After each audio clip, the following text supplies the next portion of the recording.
Good evening, everyone.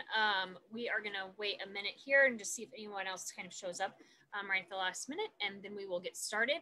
Just as a reminder, what we are discussing tonight are other text amendments. We have had 2 meetings related to R4 and the Plex proposal specifically. Those were last Thursday and last night. And so we will not be discussing those tonight. So if that is why you are here, feel free to leave your questions in the chat, and we can add them to the questions we received the other nights. But tonight we will be discussing other text amendments besides those. So give me just a minute and we'll get started. Thanks.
Okay, welcome.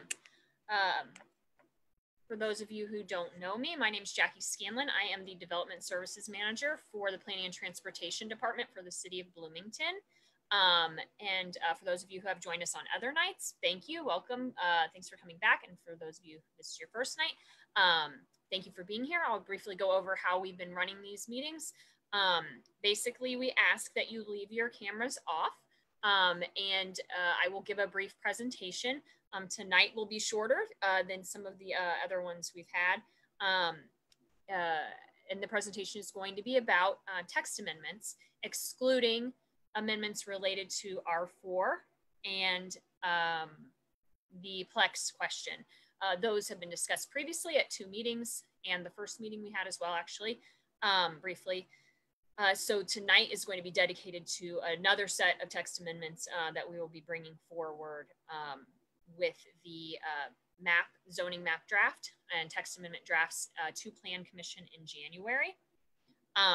So we do ask again that you leave your cameras off. There will be a time for question and answer. So what we've been doing is that you can see there are 2 staff people that you can send questions to on the Development Services team, Keegan Gulick and Ryan Roebling. You can use the chat function to send them questions, and then they will read those aloud, and myself and also them, as well as Senior Planner Eric Grulick, will try to answer those questions. For ones we either are not able to answer on the fly or are not or don't get to tonight, possibly, we are compiling the questions that are submitted, and those will be consolidated and put up on the website.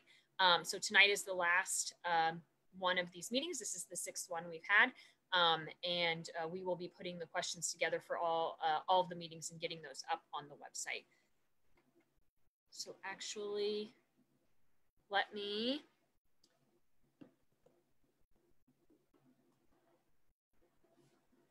briefly show you where the website is.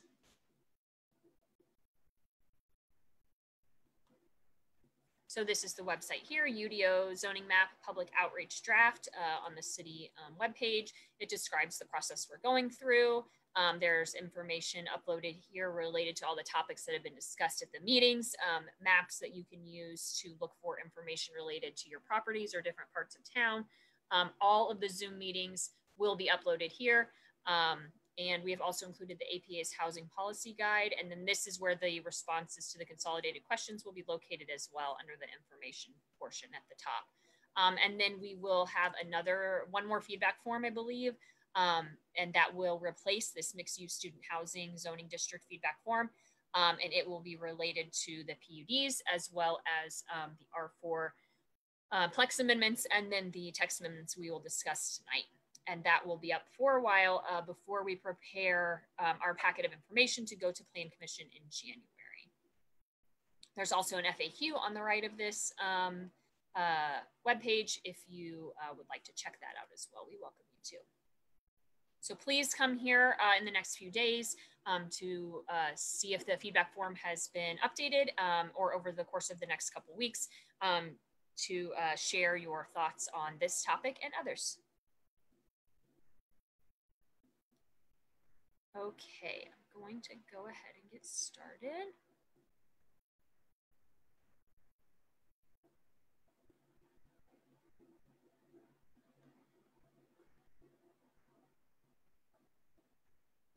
Okay, so again, for those who have just joined, welcome. Thank you all so much for giving your time to join us and discuss these important topics. We really appreciate it and are excited to hear your feedback. Tonight, we will be discussing text amendments that the staff has prepared to go to Plan Commission in January. Those two text amendments really have already been discussed on a kind of a broad topic scale. Some changes to the mapping of R4 as well as the text amendment proposal for the Plex discussion. So those topics will not be covered tonight. If you missed both of the meetings related to that topic, one this week and one last, we welcome you to go ahead and submit your question via the chat function at the bottom of your screen to either Keegan Gulick or Ryan Roebling, and we will add those to the ones that we received during the meetings for those topics as we analyze those and put questions up on the website. But tonight we will be discussing other text amendments that we plan to bring forward.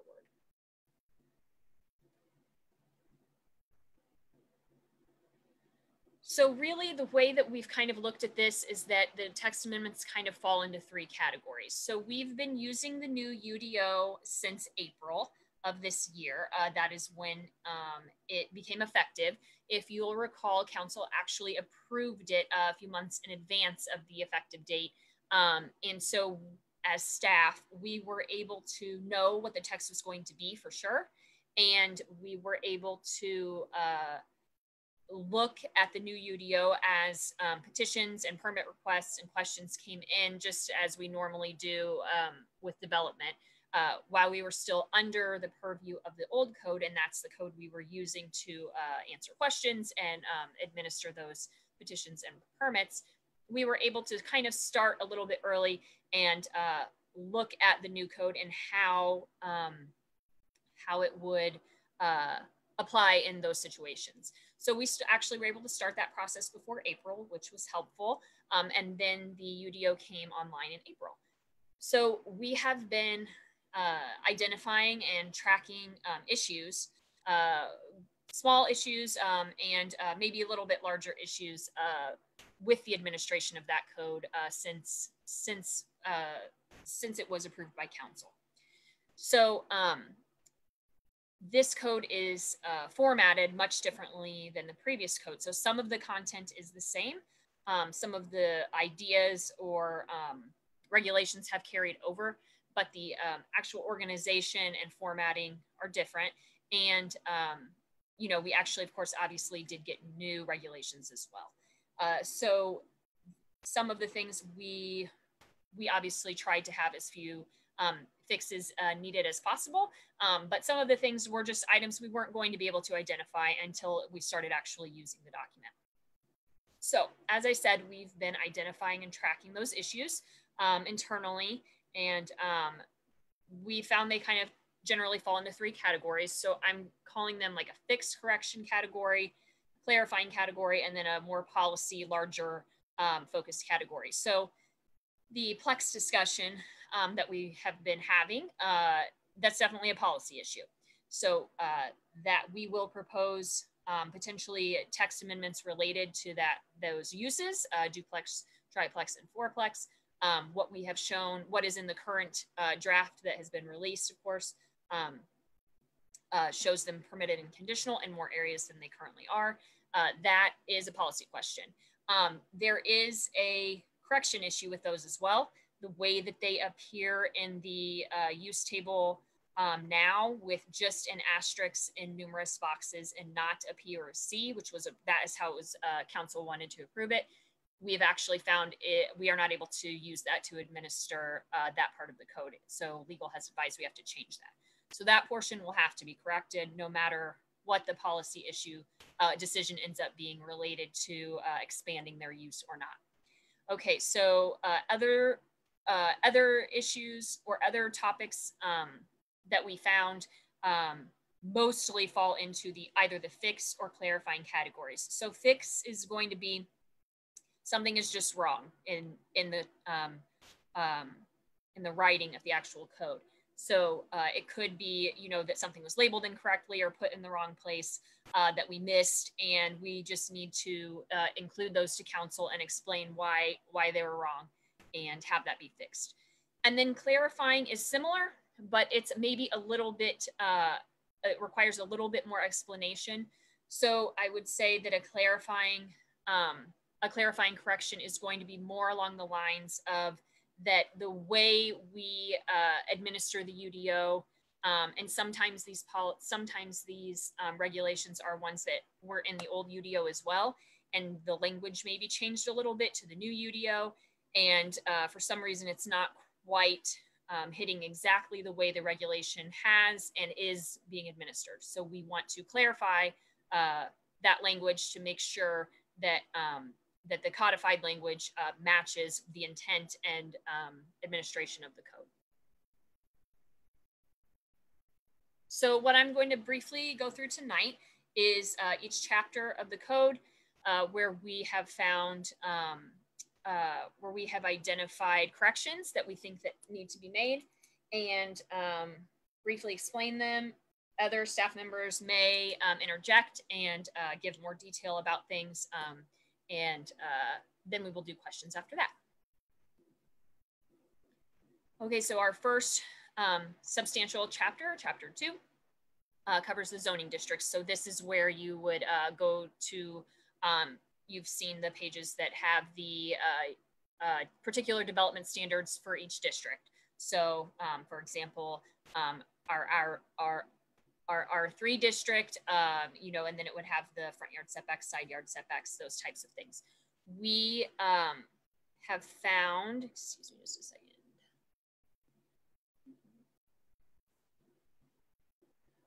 We found that related to 2 of our districts, RM and RH, there are tables of setbacks in chapter 2, and there are also, it's cross-referenced to a table in chapter 4, and that the setbacks for front and rear yards don't match. So they were transposed. So that's an easy fix. That's what we mean by fix. We know what it was supposed to be.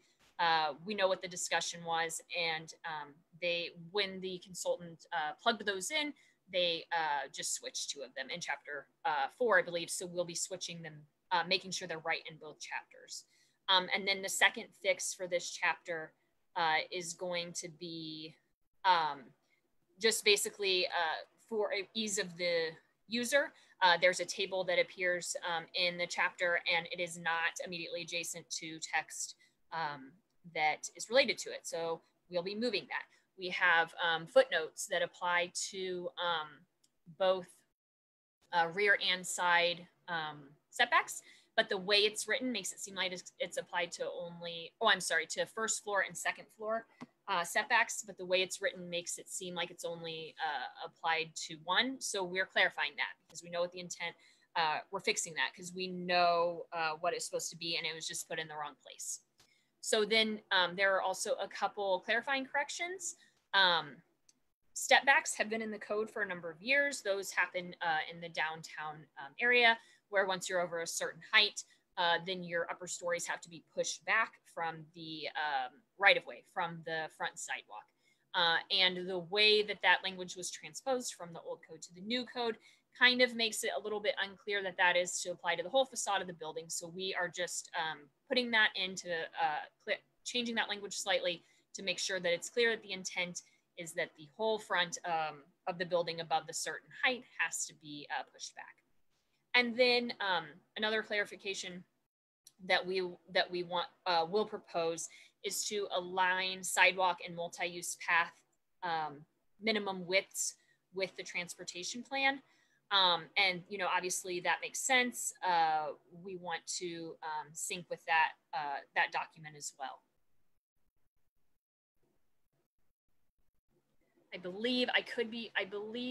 not sure if the transportation plan was fully adopted when these regulations were first approved. So you will see that appear a few times in the code. In this presentation, excuse me. So then chapter 3 gets to use regulations. So what you're allowed to do on each parcel. And then there are some details about those uses located there as well. So one thing that we added in the April version in the UDO that is current now is a special event option. When we have gone to administer it, we realize that it doesn't have a time limitation. So for example, other temporary uses in town have 15 or 30-day limits, but special event didn't have one. So that was unintentional. So we will be adding one in, and we're currently proposing 15 days. The second fix is that we intended that for storage unit uses, if they're going to occur in more urban parts of town and have 2 stories, in the code, we included that they have to meet certain architectural requirements so that they look more like general buildings and not storage unit structures. That was intended to also include that upper stories could be used for other uses. They actually could be used for other uses if there were storage units on the first floor. And so we are changing that, fixing that because it wasn't put in there properly. And then we're also just adding the word enclosed to some of our accessory structure limitations. So as has long been the practice, and it's always been interpreted this way, I believe, Eric can correct me if I'm wrong, accessory structure limits on size and number have functionally been meant to mean enclosed accessory structures. And so we are just adding that language in, adding that enclosed in to fix that so that it's clear that that's what that means. Okay, so for clarifications in this chapter, these are kind of additions, things that we maybe didn't think of at the time. And now that we've actually started administering, they do need to be clarified so that they can meet the intent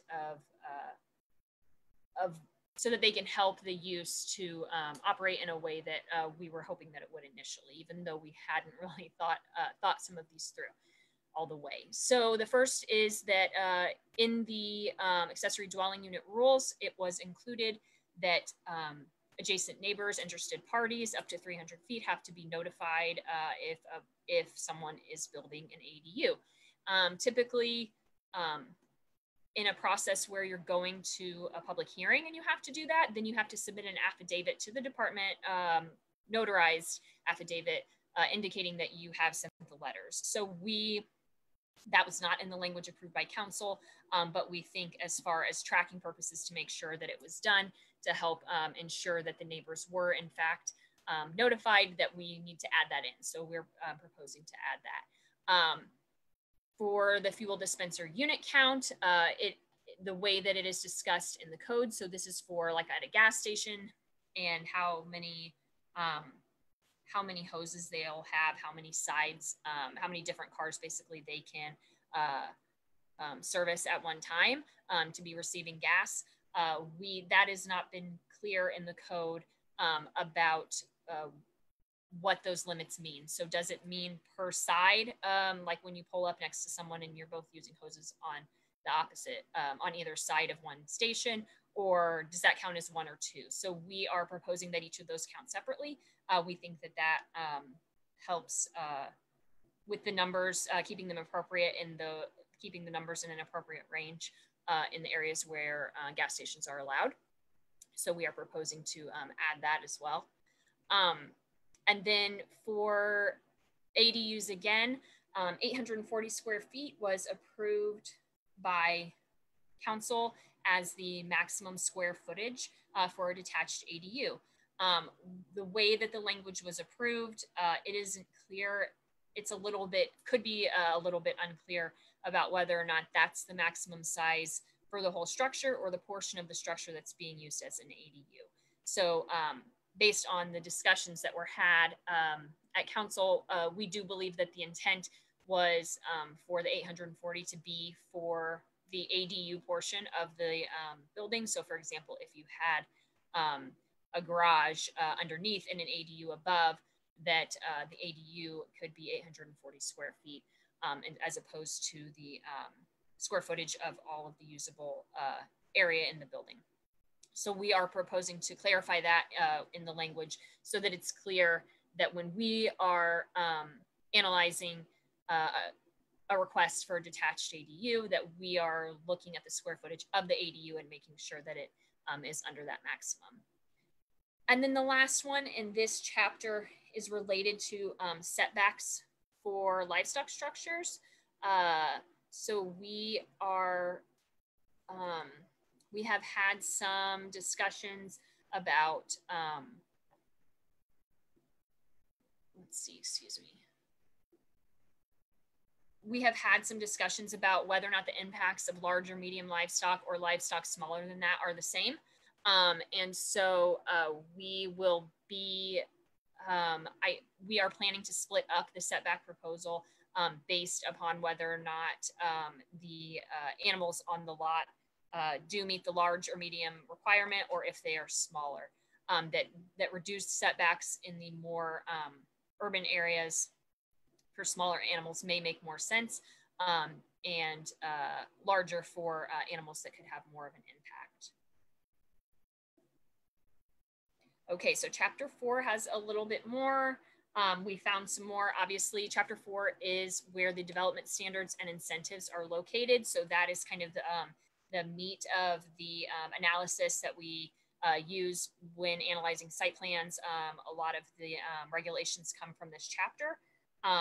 The first fix that we identified almost immediately was that the way the entrances and drives for residential properties was changed, or kind of the way that it went into the new code. So all of the much of the content was similar, but the way that it was put into the new code made it unclear that gravel driveways are allowed for single family, as long as they are edged. That has been in place for some time here in Bloomington, and we intended to carry that forward. It was just written in an unclear, it was just the portion, excuse me, specifically exempting single family from not being allowed to use gravel was left out, so that needs to be put back in. So we are proposing to do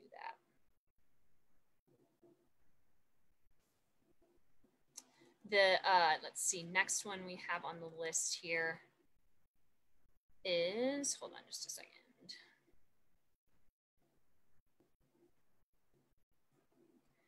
Oh, this is also another cleanup where we have multiple tables in chapter 4 that need to cross-reference each other. So related to parking setback, as well as setback in landscaped area, those things work together in an analysis, and it needs to be clear to someone reading the code for the first time that if they're reading one, they need to read both. And so that is something that we, a cross-reference we need to put back in.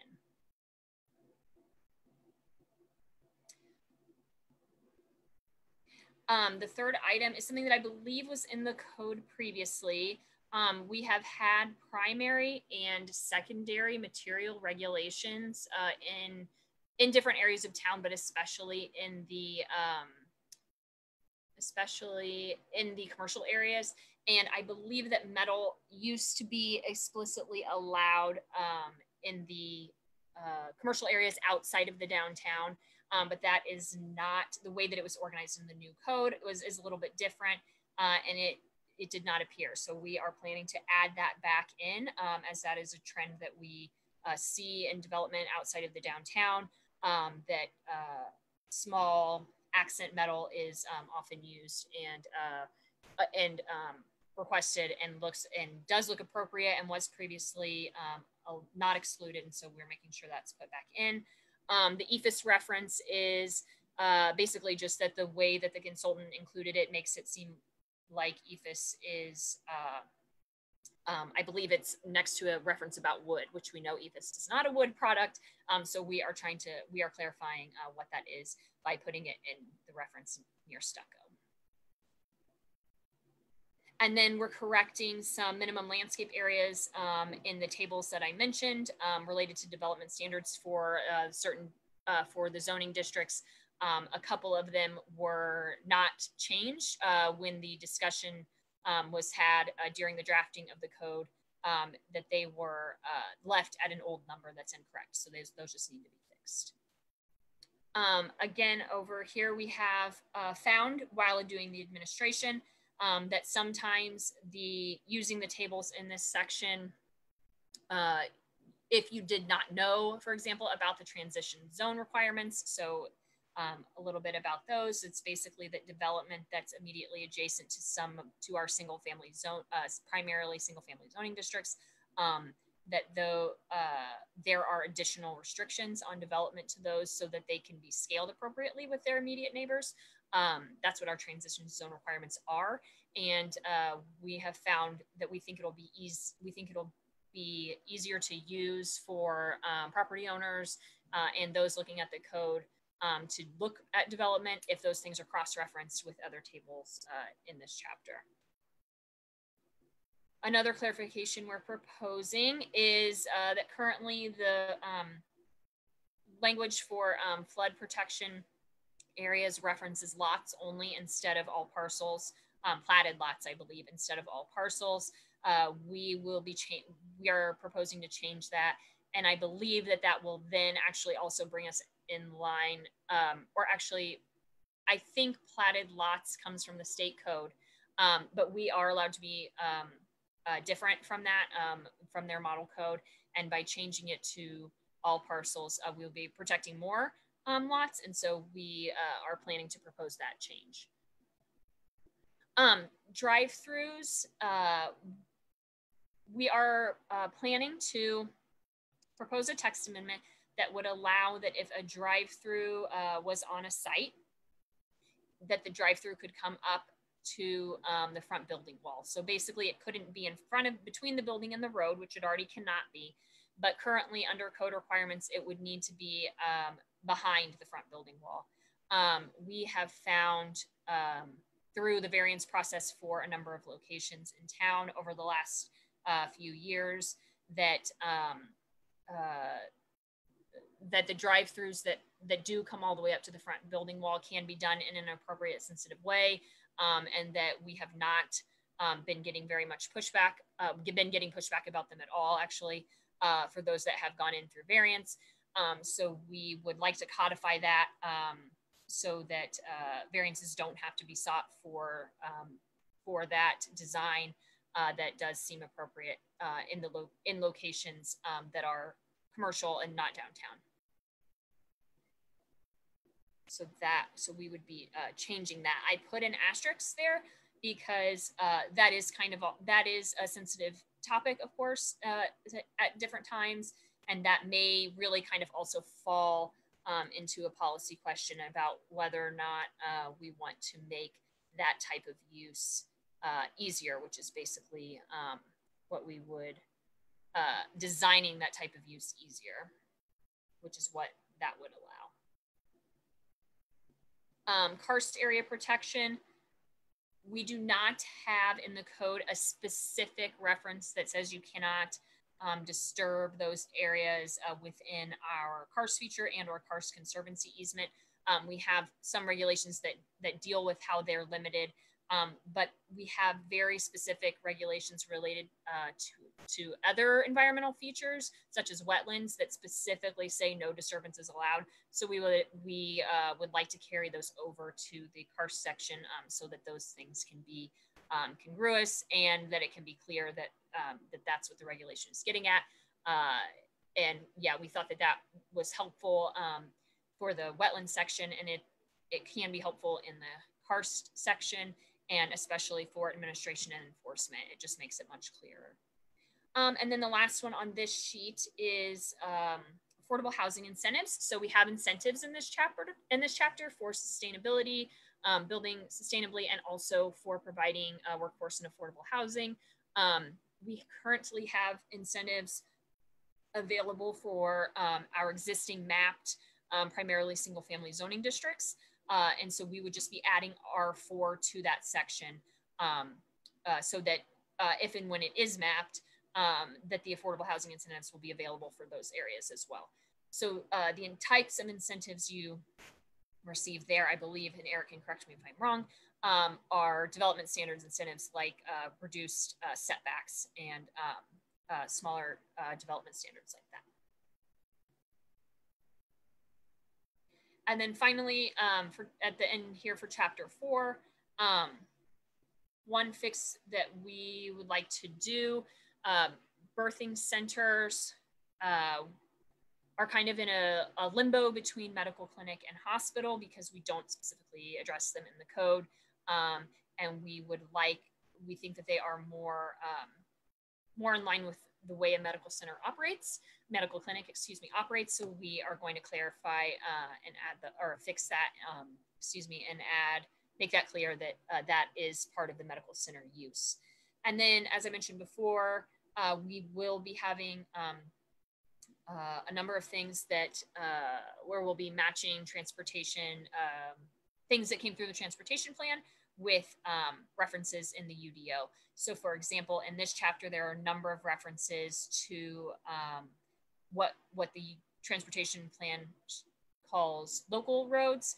And I believe in the UDO, we still call them neighborhood roads, which is a holdover from the old thoroughfare plan. So we need to update those sections so that it's clear that they're talking about the same thing. And then another cleanup one is in a few cases, when the consultant changed over the references from the old UDO to the new UDO, they missed a couple of the institutional references. Not a big deal. We know there is a table in the code near the beginning in chapter 2 that shows what institutional became during the conversion map, but we are going to go through, obviously, and remove all those institutional references. And so then some changes that we think will help with the administration and help with the utilization of the code by a property owner is that we are going to include specifications for motorcycle parking. We don't currently have that, but we have been approached numerous times in the last year or so about whether or not that's allowed. And so we're going to make it explicit in code that those are allowed, and then what the dimensional requirements are for that. Additionally, there's been some confusion or need for clarity about center signage. So when a development has more than one use inside of it, what the restrictions are for signage identifying that location as a whole, as a center. So we call those center signs. When council included projecting signs in the code for some areas, we need to kind of rectify those two things to clarify that projecting signs can be allowed in centers as well, because we have had some trouble administering those two code requirements together. Again, we have karst area protection here, and then I mentioned the affordable housing incentives for R4. So chapter 5 is subdivision standards. So these are the standards that lay out the dimensional requirements for new lots and new rights of way if you are creating new subdivisions. So this can be, small, a couple lot subdivisions, or up to, obviously large, more traditional when you think of a subdivisions. The first is that we need to change the tree plot width to match the transportation plan. I believe the current width in the UDO is 7 feet. The transportation plan calls for greater than that in some places. And while it does have some allowance for the director to make some determinations if more than if the allowance that they're calling for example, 10 feet isn't physically possible, we would still like to clarify that we should be meeting the transportation plan widths if possible, and then still include the 7 feet and say that would be the minimum that we would go down to, because that's obviously what we've already decided is appropriate. If there's room and it's appropriate to have more, then we would like to have that to meet the transportation plan goals, and that is in residential areas. The second one is that, again, when the new code was created, some requirements related to the requirement related to frontage being required for new single family lots was generalized in a way that was unintentional and just as residential lots. So we would be making sure that that's clear to put that back, that new single family lots that are created have to have frontage on a road. So they couldn't be built behind with no direct access from their own parcel to an adjacent road. And then again, matching the transportation road classifications in text in this area as well, since this area discusses new roads that are built through subdivision. So chapter 6 is administration and procedures. So how we administer parts of the code and through permitting, and how different processes that we guide the public through occur. So the first one, the fix is easy. There's basically just some missing text in one of our graphics that appears in different places in the code, so we know what needs to be replaced. But that's the kind of thing that we will just include on the list to council, so that it's clear that this is when it changed. And then the two clarifying corrections in this chapter. Excuse me. The first is related to additions to structures in the floodplain. So we did address this. Council addressed this with the version that came into play in April in the floodplain section, which is in a different chapter. But this is a cross-reference where it was not corrected. So basically in our old UDO, you were limited to if you are in certain portions of the floodplain, you're limited to the number of times you can amend that building. And we changed that slightly to make it slightly more permissive, which also met state code in April. But we need to change it in this area as well to make it clear that is an option. And that language, I believe, is directly from the state code, the Flood Control Act. And then the last clarifying correction that we are going to propose for chapter 6 is going to be to adjust major site plan thresholds. So we had thresholds for site plans that would have to go to Plan Commission under the old code. I believe we had 6, maybe 7. And in the new code, we added some, and we split our site code review into major and minor. So you could have a minor site plan review and not have to go to Plan Commission. And there are certain characteristics of site plans that allow that to happen. And then we have other thresholds where once you've gone over them, so for example, if you're building more than 30 units or a certain square footage, adding on to your commercial building over 10,000 square feet, then you would have to go to Plan Commission. So those two in particular are lower thresholds than we used to have. What we have found in the few months that we've been, using this, and this, or 7 months, I guess isn't that few, it's time flying. But that we are capturing more site plans to go to Plan Commission than we think was intended by staff and the consultant when we made the changes, but also by Plan Commission and Council when we described them. So the point of making the changes and splitting the two site plan paths was so that there could be a more predictable and less time-consuming avenue for people doing site plans, that if you weren't over certain impacts, that you did not need to go to Plan Commission if you met all of the requirements of the code. So what we have found now is that these thresholds, particularly the one related to expanding existing buildings over 10,000 square feet, or adding more than 10% of dwelling units to an existing site, that those are sending site plans to Plan Commission that are by right, they meet code entirely, but now are having to be approved by Plan Commission because of the way the UDO is written, and that maybe that wasn't the intent. So while we are leaving in, proposing to leave in many of the thresholds that trigger the major site plan, we are proposing to remove the one where if you're doing 10%, if you're increasing your number of dwelling units by 10%, or if you're increasing the size of your structure by 10,000 square feet, that those aren't automatically bumped up to Plan Commission. Because again, they won't be approved. They can't be approved by anyone unless they're by right, unless they meet all of the requirements. And having those go to Plan Commission is maybe not giving much benefit to the community as we thought that they might. And so we are kind of trying to adjust those thresholds to a more appropriate level.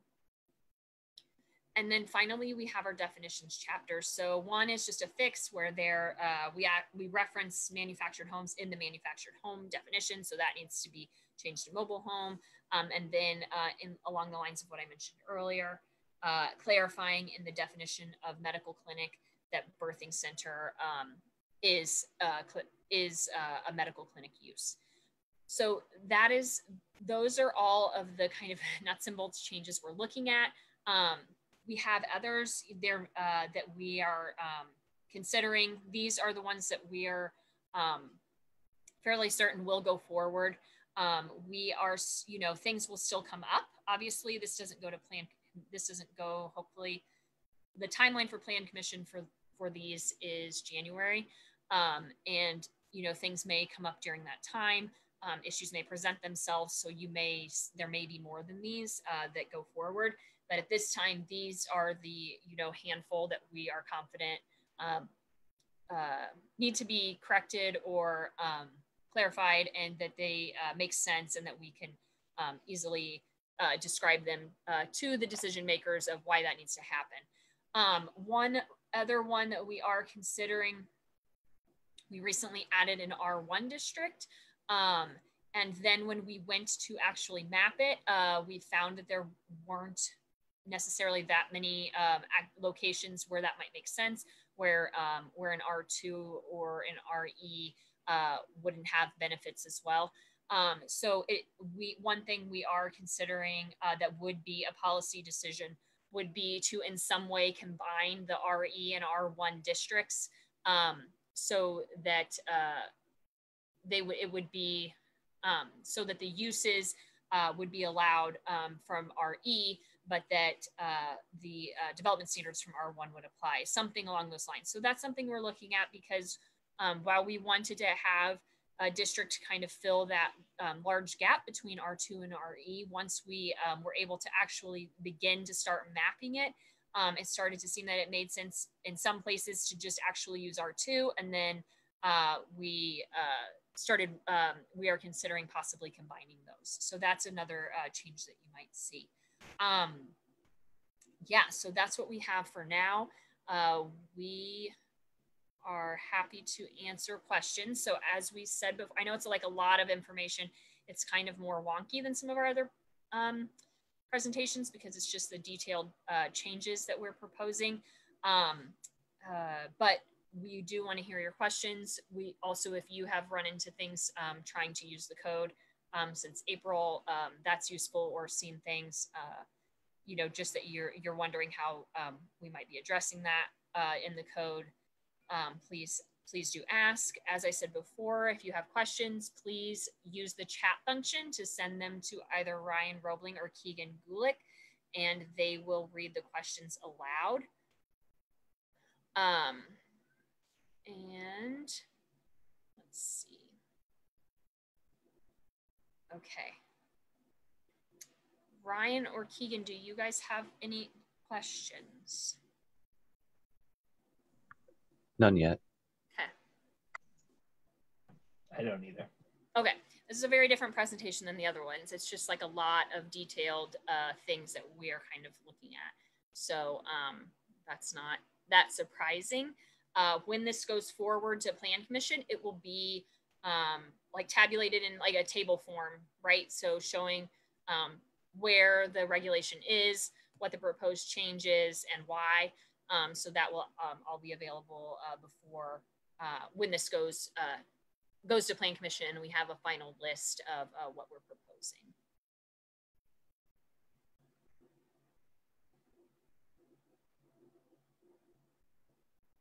Well, I think that's all we have. So we will probably, if there are no questions, we will hang around in case more people come. And then in a few minutes, I'll probably start again. So if you don't want to hear it twice, feel free to not stay, but please do feel free to stay if you'd like. And of course, send any questions. As I mentioned at the beginning, we're not discussing the Plex amendment because that's already been discussed quite a bit. And also because then people who may be interested in that didn't come to this meeting because they weren't expecting to hear it. So we're not going to talk about it, but you can send chat questions in if you have them, and we can combine those with the other meetings. Did you have something, Keegan? Yeah, I just got a quick question from Sue Scambolari, but she just asked, could you please review the possible combination of R1 and RE? Sure. So we're not quite sure. We're not sure. So it is something that we wanted to mention that we're looking at because it could come out on the map at, you know, as one district. And then that would also obviously be a text amendment. We wanted to, when the process began, there is such a large gap between the minimum lot size for RE and the minimum lot size for R2 that we, along with the consultants, thought that it would be valuable to add a district. So we added R1. As we went to actually map where those locations would be, and we had like a kind of general idea of where some might work. But when we actually mapped them, there didn't seem to be very many locations where R1, where we could put R1 that couldn't easily be R2. And then, you know, RE is, it's our more agricultural district and large lots. So I believe it's 2.5 acres. Did I make that? Maybe thinking of the county. They're large lots. And while the reason that they exist is important, right? So it's to protect, in a lot of places, environmental constraints on lots. But what we've kind of looked at is that it might be possible to allow for a smaller lot size in an RE district with the same types of uses and still get the protection that we have now. So we are kind of thinking about possibly using the uses from RE and combining those with the more a smaller lot size like you find in R1. And so turning that into one district that could be used again in the more sensitive areas. And then in other areas where we had originally thought could kind of be infilled with R1, we later, once we tried to map them, we kind of had the thought of, well, why wouldn't we want this to be denser? If we're looking for density in other places, then maybe the R2 is actually more appropriate in these locations. So that's something we're kind of looking at. Again, that would definitely be a policy change. But we did want to mention it tonight because it would be a text amendment. And if it does come forward, we just wanted to make sure that people were aware that that was a possibility. Let's see, I got Dave, we aren't going to talk about PUDs. We had a PUD meeting last Tuesday that was dedicated to the PUD changes. So if you have specific questions, you can put them in the chat and we can put them with those, or you can email one of us. Of course, if you have specific questions about specific PUDs, we can do that. Ryan, do you have something? Yeah, I have a question you kind of brushed over, so I thought it was relevant. Virginia Hall asked, how do you define affordable housing incentives, and what specifically do you define as, excuse me, affordable? Okay, let me see here. So the affordable housing incentives exist in the code already. They are in Chapter 4, and their purpose statement is their standards to encourage the provision of affordable housing for very low, and moderate income households. It's necessary to help maintain a diverse housing stock and allow residents to have better access to jobs and improve economic status. And then there is a list of, or then it's quite a long section about how that can be applied in different circumstances. So in larger developments, in student housing developments, and then there's a section about how that can be applied in single family areas.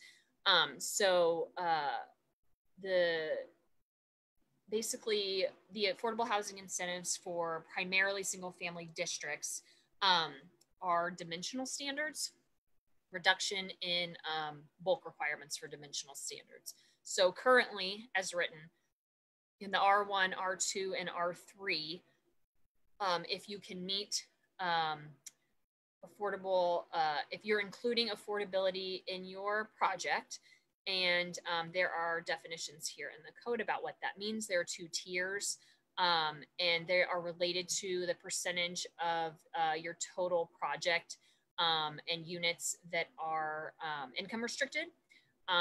So there are thresholds, basically that 15% of your units are permanently affordable.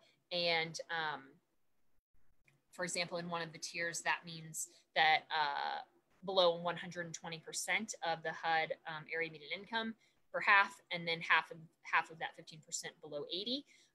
So if you are meeting those requirements, then you can have, if you're doing a development in a largely single family zone, then you can have reduced bulk requirements such as the minimum lot area can be smaller than is otherwise required by code, or lot width, that your side or rear building setbacks, or that your side or rear building setbacks can be reduced. So that is how it plays out in those districts. There is also, again, with 15% of your total units,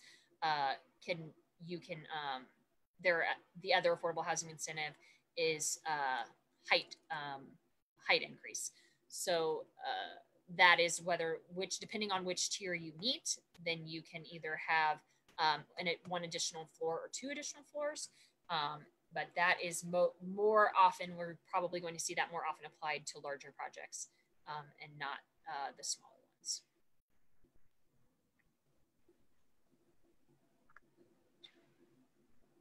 Keegan, did you have something? Yeah, I have a question from Dave about Liberty Drive and other warehouse and light manufacturing areas, if that's something you could address. Question? The MM zoning district doesn't permit uses like warehousing and light manufacturing. Will properties like Coke, UPS, Kreider, etc. become non-conforming uses? If there's a use on any site in the city, and then the property is zoned to a district that does not contain the use, then the use that exists there at the time becomes lawful non-conforming. So the use can continue on, and there are regulations in the code that allow for how that can be expanded or intensified, if at all. And you know, we've seen that. So for example, with the Plex discussion, the Plexes were all there before there was a code. They're all lawful non-conforming, but they can't be, you can't put in new ones. So if the uses are already there before the change, the zoning map change, then they can continue on. So sometimes that's called grandfathered. We just try to stick with the UDO term of lawful non-conforming.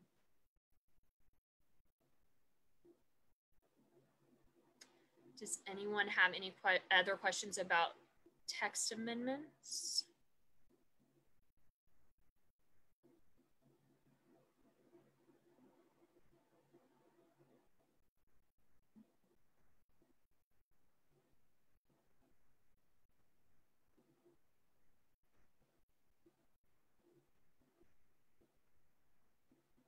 So of course, just so everyone knows, I think usually if you're here, you probably already know this, but when this process starts, when the actual public hearing process starts in January with Plan Commission, we will, of course, they are public meetings, so we will be taking public comment at all of those as well.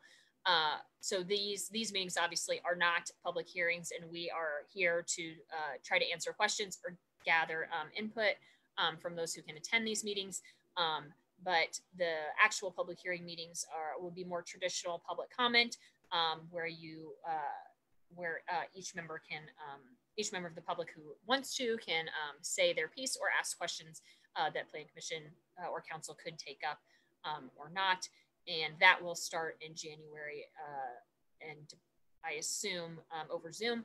But what we are planning to do for the Plan Commission hearings is special sessions. So those would be similar to what we have done the last few weeks, a number of special meetings dedicated to the map and text amendments over the course of a number of weeks to be able to address all of the things that need to be discussed thoroughly.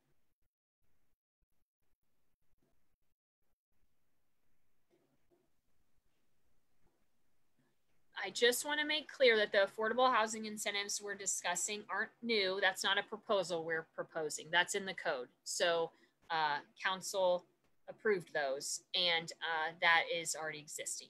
So the only thing we're proposing is that in the section that currently lists incentives for primarily single family districts, we would then be adding in R4 as an additional primarily single family district to be held to those same standards. So those affordable housing incentives that, again, are already present in code and were approved by council earlier this year were worked on by staff and by the consultant that we hired, who does obviously code administration all over the country, and has found that that those incentives are useful. We have already used them.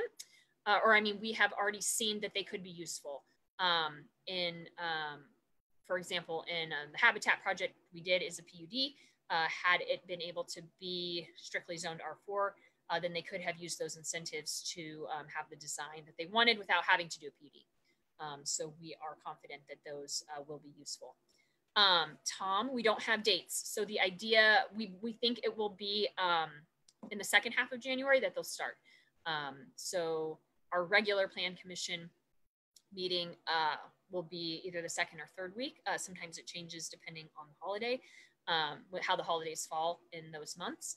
But it will be near the end of the month, and we will be sending paper notice to every property owner in town.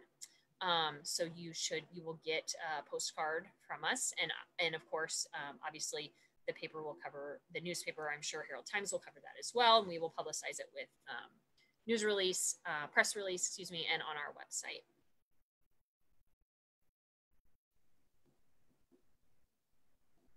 Keegan, did you have something else? Yeah, I have a question from Ed Bernstein. Are you able to get around covenants in R1 and or RE neighborhoods?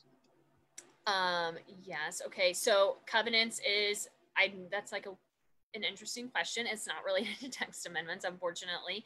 But we don't know where the R1s are going. So we don't know if they'll be in neighborhoods that even have covenants.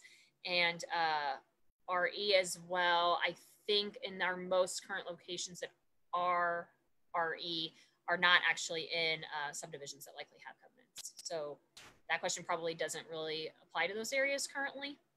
But just as kind of a aside, we have said this at other meetings where it's been more applicable, but we are currently gathering the covenants to be able to address that issue hopefully in more detail this time than we had time to the last time the Plexus discussion was had.